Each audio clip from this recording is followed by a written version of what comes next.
Welcome back to A Fork in Time, the Alternate History Podcast.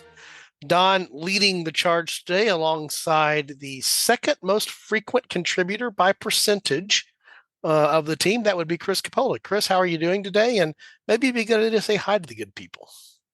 I'm fine, and I hope all the good people out there that I'm saying hi to are too. There we go.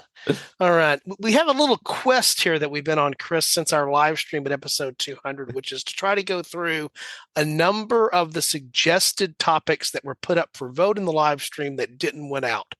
So think of this as the the thing that popped into my head, because we're in the American political season now, and boy, are we in the American political season right now. But the thing that popped into my mind there are all the nominees that didn't quite get the nomination, but they do get to show up at the convention and make a speech. So this is sort of in that category. You know what? I feel like this might be a William Jennings Bryan of episodes that just keeps coming up a couple of times, and yep. Because it also answers something else we've really tried to set out and do, which is get out of the Anglosphere, I guess. Yeah, the Anglosphere is a good word. I'm going to start adopting that, Chris. I'm going to steal that, but I'll give you credit for it when I remember to. But yeah, getting out of the Anglosphere. Although, ironically, we can't get too expand the Anglosphere. Right, exactly. That's where we're going here. So the topic that we're going to cover today was one of the ones that was suggested. It's what would have happened if the 1853-1854 mission, expedition, visit. I'm struggling with exactly what label to put on it, because it was not just one thing, it was many things, but by Commodore Matthew, almost said Matthew Perry, didn't I? Yep. By Commodore Perry to visit Japan and open up Japan to trade. It was Commodore Matthew Perry. I just suddenly realized there the Matthew Perry Friends thing went through my head. And I'm like, was it Matthew Perry? Yes, it was Matthew Perry. William, who was a polar explorer. Yes, exactly. Know your Perrys. Keep your Perrys straight. Yeah. And so in the real timeline, Chris, the short story is President Millard Fillmore. I think we've now exhausted anything you can possibly say about Millard Fillmore, in terms of anybody really remembering him. I will say we do not have Eric, so all you Millard Fillmore fans out there, don't worry, he's safe. He's safe. He's safe. He's only safe for today. Yeah. He's safe for today. And as far as we know, there's nothing that, medically we can do to him that we're aware of. Eric might know differently.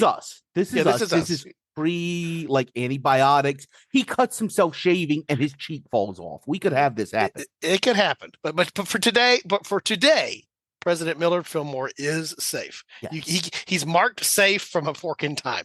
Would be sort of that sounds like a T-shirt too, by the way. Marked safe from A Fork in Time. With just an image of presidents there. But in the real 1853-1854 timeline, Commodore Perry is sent under orders by President Fillmore, basically to open up Japan to the West. Mm-hmm. And they're coming off an approximately 200-year period of isolation, what is commonly known as the Edo period. If you've recently seen the redo of Shogun on FX, that's the start of the shogunate period that we're talking about here. We're talking about shogunate. This is towards the latter part of that, and shortly after this, in the real timeline, we're going to get the opening up of Japan and the Meiji Restoration and everything that flows from that. So the point that we're looking as our point of departure here, the Fork in Time, is actually going to be the Perry expedition in 53-54 of the 1800s, not the 1900s. And because at some point I will say 1953, I know that I will. So I just want to clarify that now. Which in the real timeline, the Japanese and the U.S. enter into a treaty which opens up the trade. And at that point in time, correct me if I'm wrong, Chris, trade pretty much was limited to pretty much what it had been for a long time. The Portuguese coming through the port of Nagasaki, and that was it. Mm-hmm. I mean, beyond that, there was nothing going on. After the shutting down, that was basically what happened. And to the extent that Japan would literally, execute sailors that were shipwrecked on its shores to prevent that foreign influence from gaining a foothold in Japan. Right. And so I'm going to pass it over to Chris here in a minute to talk about how we've decided to construct the fork. Because we always try to look for plausible forks. That's an important part of what we do here. But we're going to have a situation here where this mission, which was successful in the real timeline, basically accomplishing most of the goals of President Fillmore's sending of Perry, which is to open up. that we don't get that in the way that we got it in the real timeline, and that's what's going to lead us down our fork. So I like it. The one other thing, and I think we'll do it now, is let's follow the real timeline down to like 1905, just because as an we've stepped outside the Anglosphere, and I do feel like we want to do more Yep. of that what did, so you understand, like, from the American perspective, where are these planes coming from on 120 years later? There's a little bit of a history there. Yeah. So the United States opens Japan, opens trade with Japan. And this is the American policy in Asia. And also somewhat in Latin America, of just trade with us. We have an industrial advantage. We're very developed, and we don't want the shut off kind of empire of Britain and France, where you have to, kind of how America got started was navigation acts and limiting trade. We just want you to buy and sell our stuff. And that's what we want. That was our policy towards China. That was our policy towards Japan. That was our policy towards a lot of other areas where the United States held some sway. It's also kind of basic to the Monroe Doctrine as well, keeping European control out of areas that we, you can run yourselves. We just want you to buy our stuff. Right. Following that forward, the shogunate was basically a military dictatorship, where they still had a figurehead emperor, but they had, in some ways, they had less political power than Charles III.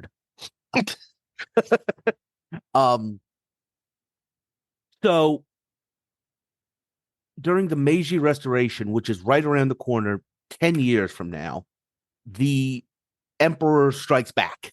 Right. He becomes a modernizer. He enforces his control, all of this deference that was offered to him. He finally takes advantage of it. And this is the takeoff point. The United States and Japan, the United States and Great Britain trade a lot with Japan. One of the things Japan starts doing is really paying attention to modernizing. And one of the interesting things they do at this point is bring in the best of everybody. So their Navy is modeled almost exclusively on Lord Nelson's British Navy. A lot of their ships are British. And it's interesting because they start off with a French-ish army, very quickly realize that, hey, Germany's a thing now. Germany's a little bit better, and they start getting a German-influenced army. And they really take off and become a highly industrialized country that within the one generation after being a hermit kingdom is able to beat Russia in 1905 and is able to, they weren't fighting the A team, but they were able to just wipe out Germany in Asia during World War I. They, marched through and took over their possessions in China and a lot of those islands that we wound up trying to have to take back from them. So that is the importance of Japan at this point, and this event in East Asian history. I think I don't want to. It is a pivotal event in East Asian history, especially carrying all the way through to where we stand or sit today in modern history. I think this sets off. It's not quite the exact same period, but I think most of anybody who listens to any kind of podcast with history in it is familiar with Dan Carlin. And he did one on the lead up to, again, where do these planes come from on December 7th? And he called it the supernova in the East. Yeah. And that's to some extent what this was. You can really see a lot of parallels between both Japan and Germany as being like nobodies in 1850 and world powers that are really changing things up 80 years later, 70 Yeah. years later. The, as we were talking about off podcast, the thing that's always amazed me about this is how fast, Mhm, and not just how fast, the time frame is, relatively speaking, historically is a blip. I mean, it's a very mhm, fast historically, right? But also not just how fast they did it, but how effectively they did it. As you said, it's like they went, when it came to, okay, we're going to be a naval power. Who are we going to model ourselves after here? What is the model? Okay, and okay, that's what we will do to be a land based army power. Okay, it might have been the French, but no, it's not really the French. We've now discovered, and again, mhm, it's within two generations you have something that is just almost unheard of. I mean, mhm. it's a complete, as you said, the term you used, hermit kingdom. You know, when they go modernizing, they go modernizing on steroids. One of the advantages, one of the interesting things they were able to do, and a lot of the countries that industrialized in the later 19th century were able to do this. The British and the Americans and some other nations had already made a lot of mistakes. They were able to pick the successful methods and just do that. They didn't go down some of those blind alleys that other Yeah, nations might have. right. Learn from other people's Mm-hmm, mistakes. mm-hmm. There's a lesson to be had there. So we have to get an alternative here somehow. So what's our fork, Chris? How is what we're about to discuss different than what we just discussed? So there were two trips to Japan. Basically, he shows up in, you said, 1853, Right? and delivers his instructions to the powers that be in Japan, and he sails away to let them think about their response. Not to, I'm going to go ahead and do it and hit every single Axis power to decide whether their brains or their signature would be on this contract. Um, in our timeline, they decided that their signature would be on this contract. In the alternative, well, in our timeline, where he went was around to the other um, open areas, the other nations in the area at this point. One of those being China. China is, often China is held up as an interesting, um, different, a different development path to Japan because Japan was able to maintain its independence and because of the American open trade policy, Right. Japan can run itself. China's not being given that opportunity. And one of the major steps in preventing China from doing that happens right around this time. In 1856, there's a opium war. The one I want to say the first war on drugs, but this is actually the second of them. But an early war on drugs, where the Chinese emperor and empire are trying to prevent the British from using opium from China to trade into their country and basically weaken it and weaken their balance of trade and weaken the sovereignty of the Chinese empire. Um, and the Second Opium War was an attempt by the Chinese empire to prevent this influence from the British and also the French and other Western nations. If he gets caught up in this, this is our fork because the United States did have a presence in China even after this war into like the Boxer Rebellion and into even the 1920s and the Civil War in China. The United States still maintains that policy of we just want an open door. We don't want cantons. We don't want control of certain parts of China, which is what the European powers insist on. We still have places like Hong Kong and Macau. They've been kind of returned to China, but around this time, the British, the French, I mentioned German possessions in East Asia. The Germans get into this. Even the Russians up in Manchuria. Everybody is carving up parts of China and taking them over. They don't take over big land masses, they just take over ports to control the trade. Right. The United States wants the Chinese to control that because then you'll just trade with everybody. And, the United States almost has a Walmart mentality that we can undercut you. So as long as it's free trade, we're going to win out there. We don't need to support a massive navy to support all of this administration. You can pay for that. We'll just trade with you. So in our fork, he delivers the initial note, but then he gets caught up in this. And the United States actually did have troops deployed in this early intervention in China against the Chinese Empire. And that lasted for about 4 or 5 years until it was finally, settled. So in this timeline, he doesn't touch base in China and go right back to Japan. He gets caught up in China. And in this timeline, while he's over there fighting with the French and the British, he tells them where he just came from.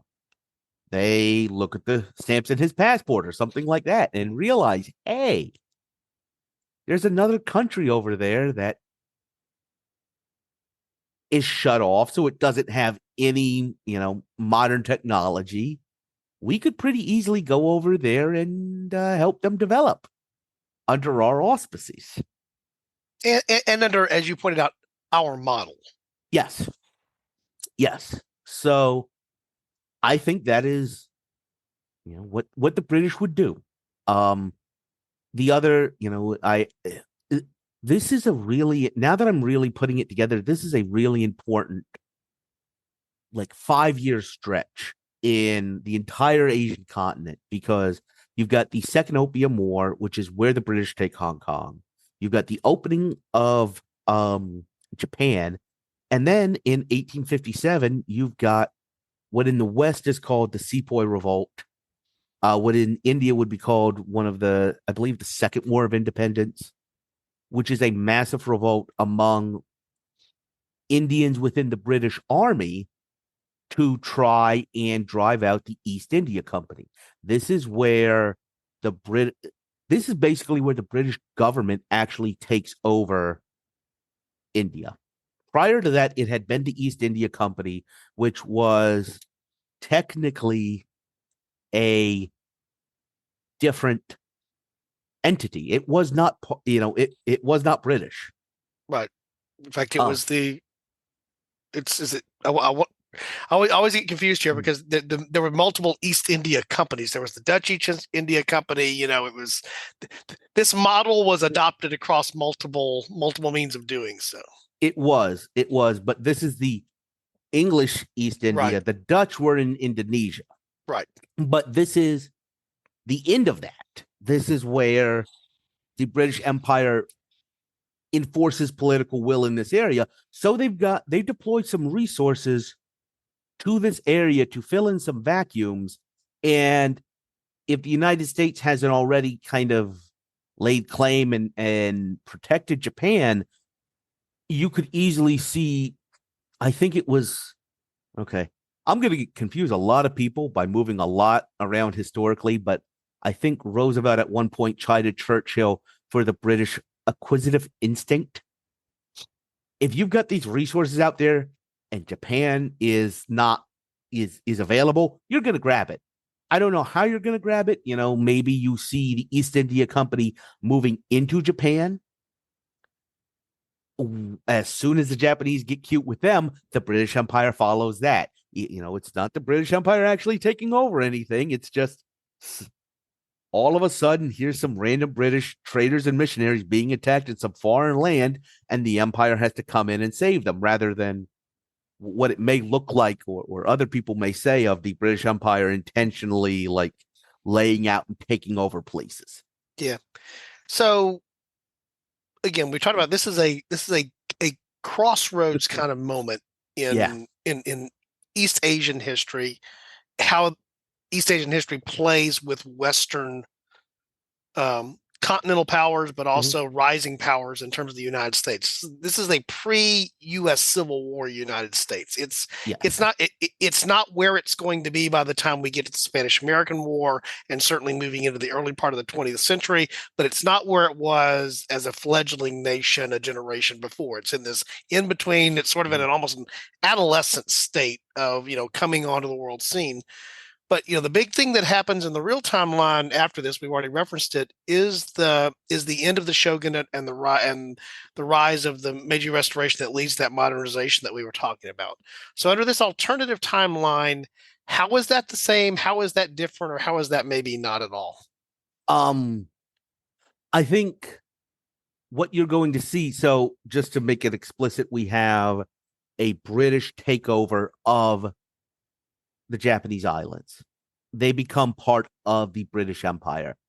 I think what you would see in this is something very similar to what the British were doing in India, which is defining what they called the martial races. And this is really interesting. If you look at the British writing on this, they didn't treat Indians as Indians.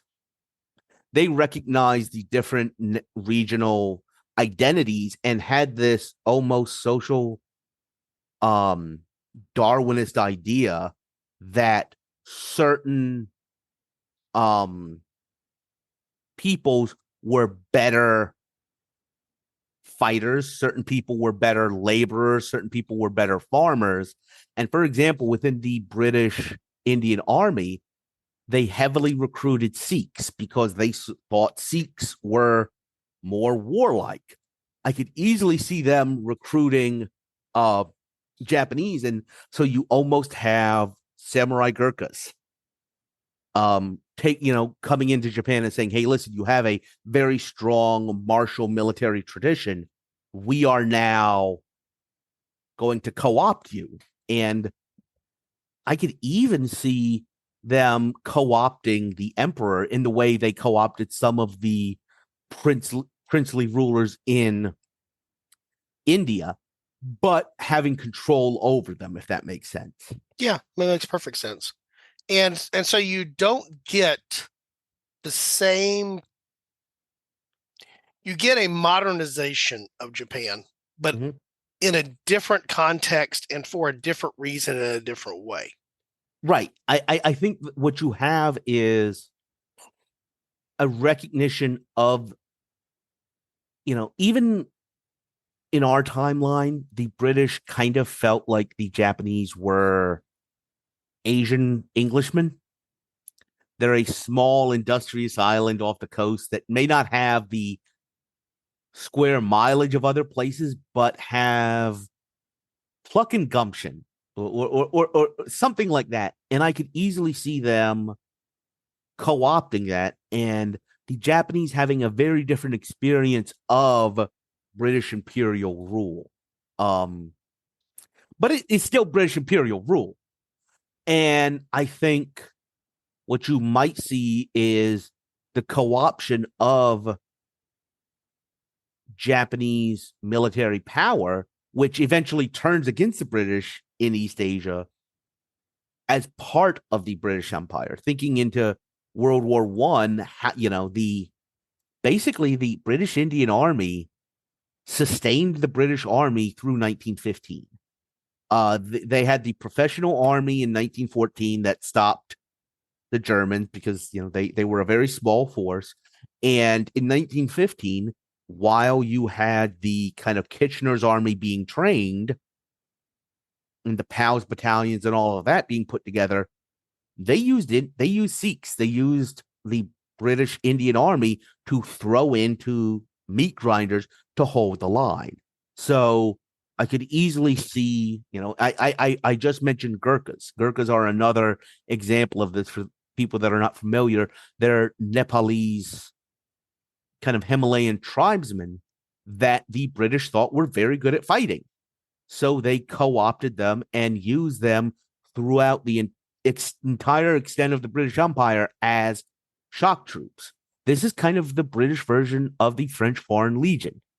These are people that are not British, so you don't really need to worry about them, but you can use them to extend your power. Yeah.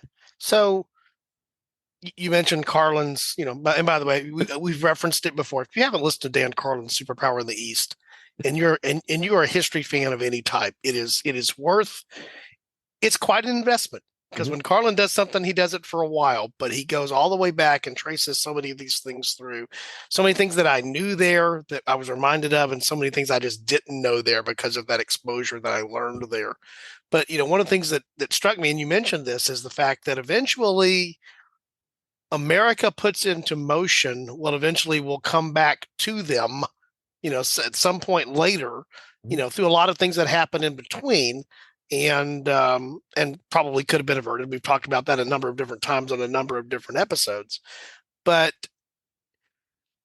we don't end up with a Russo-Japanese war in 1905 unless it's the Japanese fighting as a proxy against the Russians or something, right? I mean, we're going to see even early on, we're going to see some very different things that start happening, even in the late part of the 19th century before we even get to World. So while you're right that you wouldn't see whatever Japanese entity independently starting the Russo-Japanese War, man, have you ever heard of a little thing called the Great Game? And if you read, or I'm gonna say listen to, because I'm kind of into Libby and audiobooks right now. Um, much on the lead up to World War One, the British and the Russians hate each other in Afghanistan, in Central Asia, and Britain does not border Russia. The British Indian Empire does. So the British Japanese Empire would border Russia in Manchuria slash the Sakhalin Islands. So you're not going to see, kind of Port Arthur as the start of it. But if that jumps off, this is another point of friction between those two empires that are already very frictious. We're fully in word Cornish mode today. That's the word I'm looking for there, Chris. Which I think I just also coined. I just coined the word Cornish. Yeah, again yeah, I'm not sure exactly where to take all the ripples here. I'm not even sure I'm qualified to really fully think through all the Mhm. ripples because they're pretty immense. But I do know that the Japan we know today Mhm. comes out of this event, and it Yes. and the Japan that we would know today in the alternate timeline would be very, I think would be not, maybe not very different, but substantially different enough, that we might not have had um, the things that eventually led to the things that were before World War II, for example, Japanese occupation in China, quite the same way. You might have had Japanese forces as a proxy for somebody else doing that, but not doing it of their own volition as their own independent empire. I guess that's the point that I'm trying to make, Mhm. is that the agency that is represented by the emperor coming back after 200 years of being essentially bound up by the shogunate, and then unleashing modernization as part of that, is very much Japan choosing its own path forward versus having its path chosen for it. Is that a fair thing to say? Maybe a fair way to describe it? It is. It is. And yeah, the interesting question comes to, is it sustainable? Right. Um, I think you would have Japanese troops in the Boxer Rebellion, just like they actually were in our timeline. It's just they're fighting under an English auspices. I mean, I'm gonna say I've said it before, I'll say it again. Let's assume that Great Britain and Russia don't actually come to blows over Persia or Afghanistan or Central Asia or Manchuria or any of these points of contact. Let's, okay, sure. Um, there is no preventing World War One, and there is no preventing the stresses that puts on empire. Period. I think to play it forward, and for the simplest and most interesting discussion, let's assume that World War One happens the way it does. East Asia during the First World War is not that important. It is a cakewalk.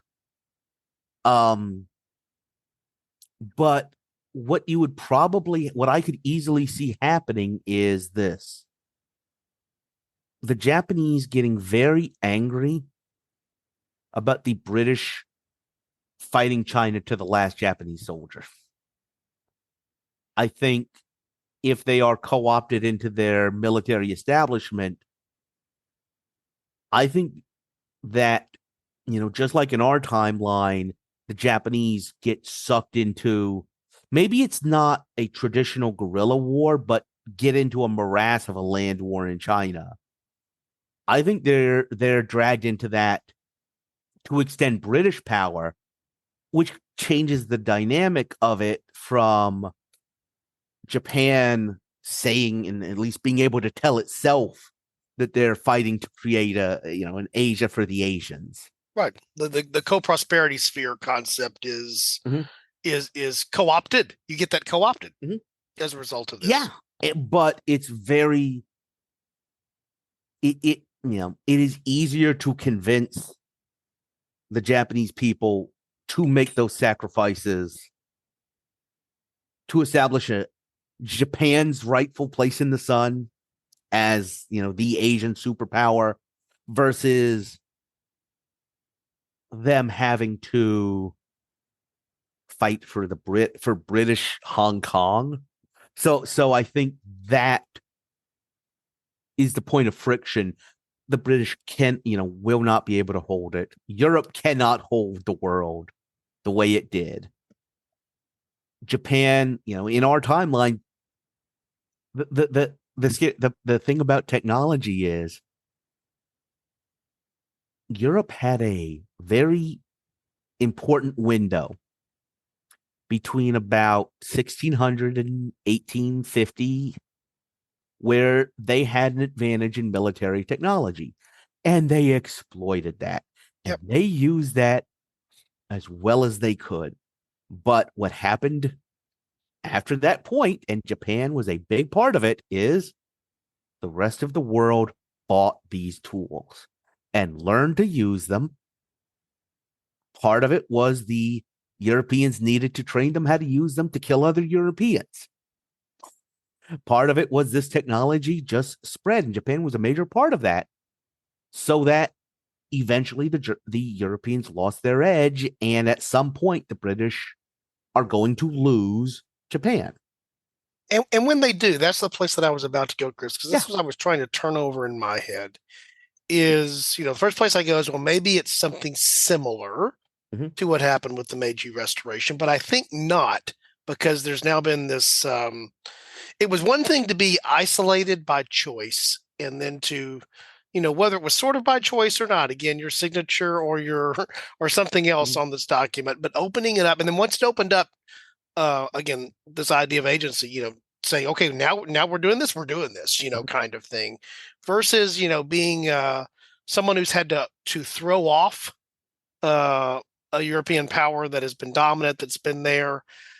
The first place that I go with that is I don't see something that looks like the Meiji Restoration. I see something that swings the pendulum back much more in a different direction, maybe for different regions. Maybe you have, a modern version of the shogunate now with modern weapons, where you end up with, Japan is imperial, but not imperial in the sense of being, I'm about to say something that's not true. The Japanese military have a tremendous amount of influence inside of the Japanese political mechanism. Carlin does an excellent job of that in Supernova in the East, talking about that, and also the rivalries that exist between the two branches and how that plays, and which side the emperor is on, or who's favored in that, is a major part of what goes on inside of Japan. After 1914, one group of people was trained by Germans, one group of people were trained by the British, and you can see it in their worldviews. Right. But the point that I was about to make, so to say that you're going to get a more quote unquote imperial Japan in response back to this, or a a militaristic dictator. More, I think it's possible to get more, not a more imperial Japan, but a more dictatorial Japan in the sense of what prevails there. And it's maybe not so much about the emperor being, now the more I think about what the emperor has been now for centuries, the emperor was a figurehead for all types of different groups, just in different ways at different times. It worked Mhm. one way during the shogunate. It worked another period during the Restoration, where the emperor did have sort of more direct control, but eventually devolves into the rivalry between the various elements of the Japanese military and how that plays out. Whether you would actually end up with more of a dictatorial Japan, I guess is where I'm going. I took a long way to go around the block to come back to the front door. So you're saying more of a return to a show. What you're saying is the kind of government they had in the 1930s, or better yet, the kind of government that the Japanese emperor would like to believe Japan had in the 1930s. Yeah, I guess. Again, that's why I struggle here because it depends on how long and the nature of that strife for independence takes and how it plays out that I think plays to that. Are they successful in throwing off British rule or the British influence after 20 years, 30 years? Does it take all the way through until the focus and attention is elsewhere during the First World War and the lead up to that, and that's what's here? Is it, you understand what I'm saying? When it actually happens, and what the context of the world is, and how they emerge makes a difference in the I think process to me. I think the other thing is the stance of the emperor during that transitional process matters as well. Is the emperor collaborationist? Is the emperor reformist? Is the emperor nationalistic? And thinking about what happened uh August 14th, as I remember, 1945, where the army tried to overthrow the emperor because he was going to surrender to the United States. Do you go through a couple of emperors Yeah, in this process? yeah, the thing that came into my head, as we've used the word empire a lot, referring to different types of Mhm. empires and different, the thing that popped into my head was a movie, The Last Emperor, which is not about the emperor of Japan, but about the last emperor of China, Mhm. who is a co-opted by the Japanese, who is a co-opted position, and eventually what happens there is China's end result, particularly after the communists win out in the Civil War after World War II, is you don't just have a different form of emperor, you don't have one. Mhm. And so to your point, the question is, if Japan, which has had an emperor going a long way back, and it was a very important part of their culture, as we know from even the way that the real timeline of World War II ended, in terms of what was going to be required there, and they were allowed to the emperor remain just in a different form. Is to me the question that I'm turning over here and struggling through in real time to figure out is, if the emperor becomes a sign of nationalism and part of what is sort of at least symbolically at the head of this revolutionary effort, you may see one type of Japanese empire flow out of that, or because they've been subjected to European imperial control the way they have, this whole idea of, you know, I don't democratic is the word that I want to try to find. It may not be democracy as we know it, but this desire, there's not going to be a centralized authority. Call it a king, call it an emperor, call it whatever you want to. We're going to have a different type of institution, military, democrat, whatever it Mhm. looks like. We're going to have a different type of institution, a different type of organization politically because of that when we emerge from out of our revolution. Couple of things. First, I do not think we should talk about a Japanese empire. And here's why. Empire, the difference between a nation and an empire is the presence of other groups. The Austrian Empire had, well, we're trying to keep our episodes to 60 minutes, so I can't list all of the nations in the Austrian Empire. But empires have other nations within them. The British Empire has the Irish, has Right. everybody else. Um, I don't think you have Japanese control of Korea, Manchuria, China, anywhere that would make them an empire. The other thing I'm thinking about is what led to the shogunate, which was a weak emperor and just a warlords, just I believe it's called the daimyo period, Yeah. where you have a bunch of warlords running around fighting each other to become the preeminent. And basically, the shogunate was when one of them won out. Right. Yeah. It was when somebody became Uther. Mm-hmm. Is the way that I think of it in my head, if that makes any sense. There's to borrow an English thing there, it's when somebody becomes the Pendragon.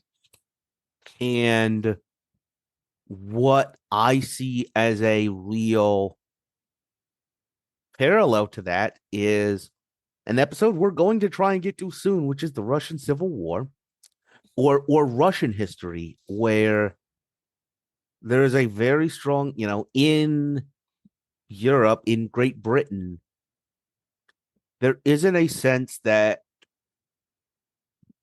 Britain is okay with devolved power without a strong central executive. Whenever the English Civil War was fought when somebody tried to establish a strong central executive. In continental Europe, there's a debate and there's a balance between a devolved government and a centralized government. But in the Russian context and in the Japanese context, I would say there's almost a cultural memory of devolved power means anarchy and means weakness. Yeah. And to be honest, even in the Chinese memory, the role of the period, the imperial period into the Civil War, right up until the Communist Party comes in, everybody looks at the Communist Party in China and says, well, okay, you know what? I'm going to borrow another phrase. They made the trains run on time. They established a unified country. And because all of that centralized power existed, that is what was necessary to make China great again, to make China matter as a unified country instead of literally having parts of your country ripped away from you. So I think,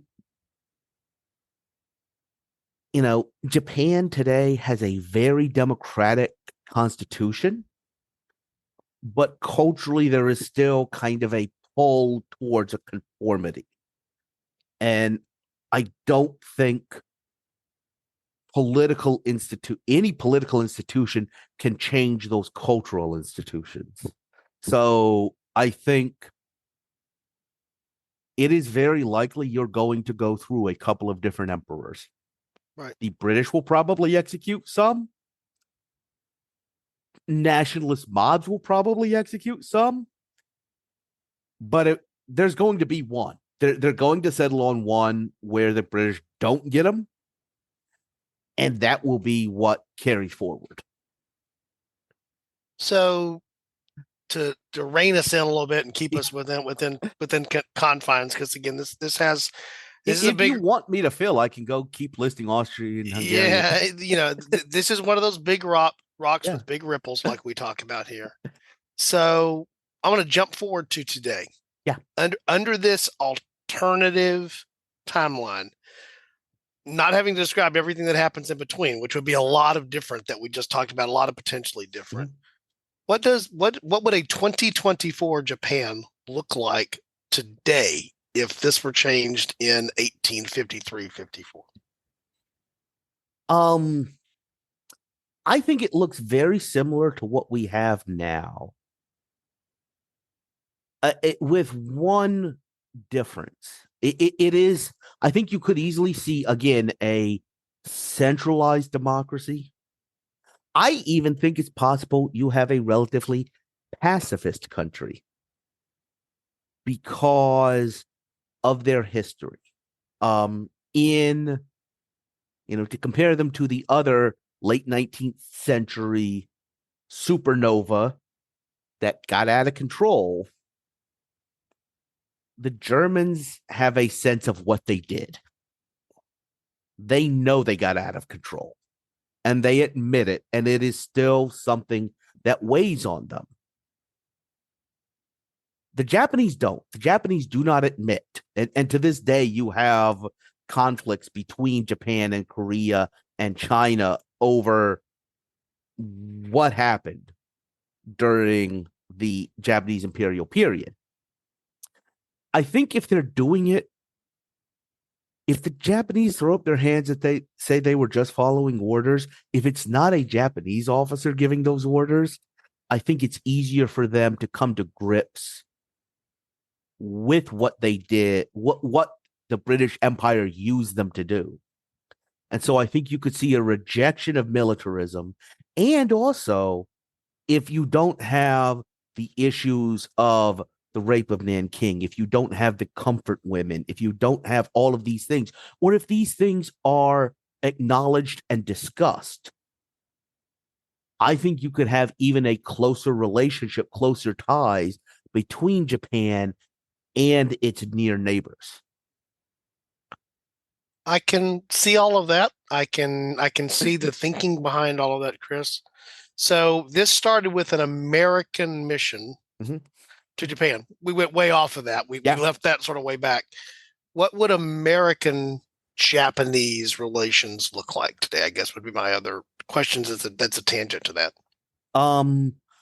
I think you could see Japan serving a almost like a Australia, New Zealand kind of it would be a Commonwealth nation aligned with kind of maritime American trade interest. It would have gotten dicier to get to where we are, but I think it's similar to what we have today. Yeah, that was where I went to, and just in different way. I mean, whether this is an oversimplification because of, again, what the United States and allies, but particularly the United States post World War II, went in the Marshall Plan in Europe. The U.S. going it more alone in Japan in terms of what was done there to rebuild. MacArthur has not fared well on this podcast in a lot of ways for a lot of reasons, but his role there in post World War II Japan, and the Constitution that was adopted and the things that were done, something as simple, those the podcast know that something as simple as the way baseball comes to Japan, or the way that Japanese corporations and industries, again, very similar to what happened in the real timeline before, looked around and said, what works? Let's adopt what works and go with that, and doing it in an incredibly good way. I think you're right. I think you would still see an economically strong Japan, even if it grew to that in a different way than the current Japan grew to, because of the U.S.'s role in assisting after World War II to shape to the degree that it did and rebuild the basis and the foundation for what built a strong economy, a competing economy on the world level. I mean, that's the one thing you can constantly say about the Japanese going all the way back. You're talking about here. When they choose to not be isolated and they choose to compete on a global level, they compete on a global level in all kinds of ways. And so I think you would see that, but probably a different way, again, with more of that influence, as you said, the Commonwealth, British Empire heritage element of it, for better and for worse, that plays itself out through there. And, I keep thinking about, where are they by the time we get to World War II? Because I think it's inevitable we're going to have a World War I. If we have a World War I, we've talked about this before, we're going to lead to a World War II, because I don't think the war in Europe is substantially different in World War I regardless here. So you're going to get there. The question is, do you have Japan as a willing access partner or not? And how does that change what's there? And now going back to things we've covered here in a lot of recent episodes, including the one that we did for the live stream, is, the U.S. involvement in World War II is triggered by a lot of things, but it's triggered by the Japanese attack more than anything else, and then being war declared on by Germany is how we get involved in the European war. So I think it's the same but different, which is a cop out way of describing it, but it would again be a very different 100 and whatever this is now. I guess it's almost 170-ish years. How the last 170 years would have gone differently, but it would have been very different.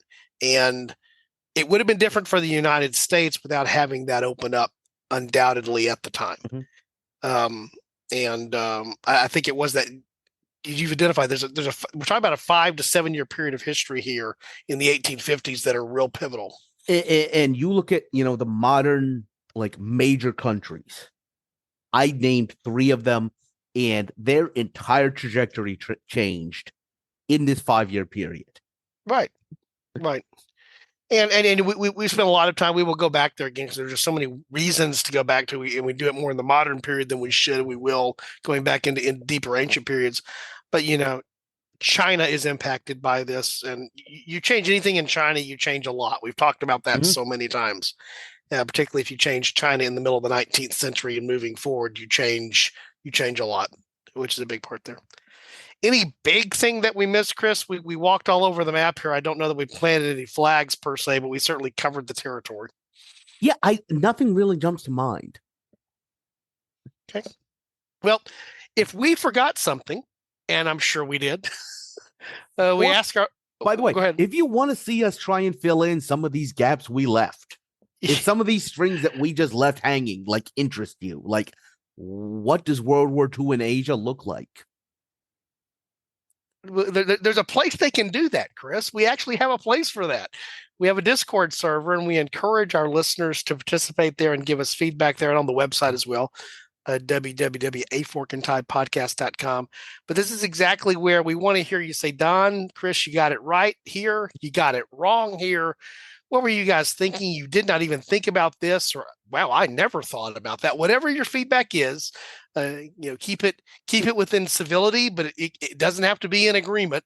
As long as it's civil, we want to know that feedback. And one of the things that we're going to do, we've talked about doing, we don't know quite the frequency yet, is coming back and circling back to these topics and incorporating what our listeners give us there on the Discord server into saying, we've used her a lot. So I'll just call out Helena Nash is one of our listeners. She's one of our active participants on Discord. Brings quirky little things that I like too. She mentions something even this past week. We were talking about something would be different. She was talking about the impact that would have on pop music, just because of the thing that was suggested there. But that's exactly what we want. And then the other thing that'll happen is, this is just Chris and I. There's a whole other team. There are members of our team that I know would have some thoughts about this that'll participate in that as well. So this is just a call for podcast is a one-way audio medium. We get that. But the idea here is, to the extent that we can create a dialogue and do a dialogue over time, that's what our Discord server is about. So we encourage you to be there.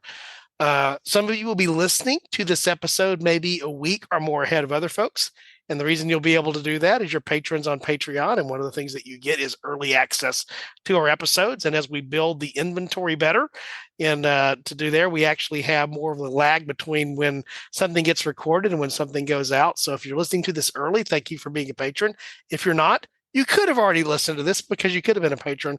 And we have options there for as little as $2 a month to participate. So if you're interested in that, you'll find some notes in the show notes as well. And I just thought of at least 2 or 3 different T-shirt ideas here. So we invite you to visit the store, maybe in the Inspired By series. Several of the things we can do off of that would be in the Inspired By area here.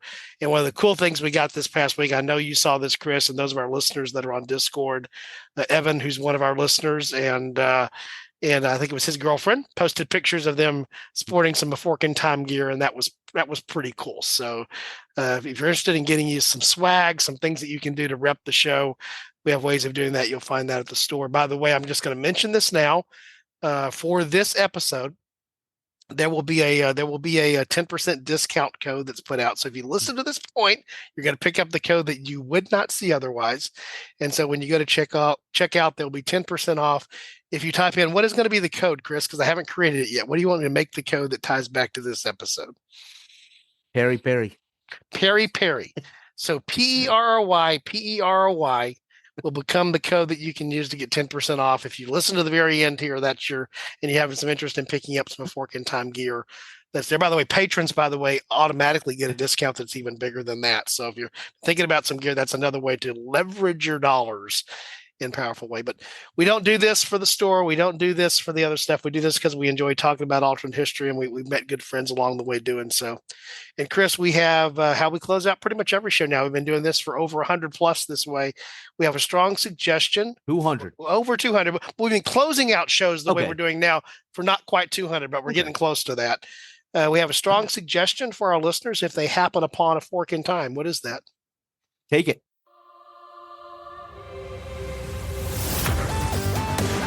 Thanks for listening to A Fork in Time, the alternate history podcast.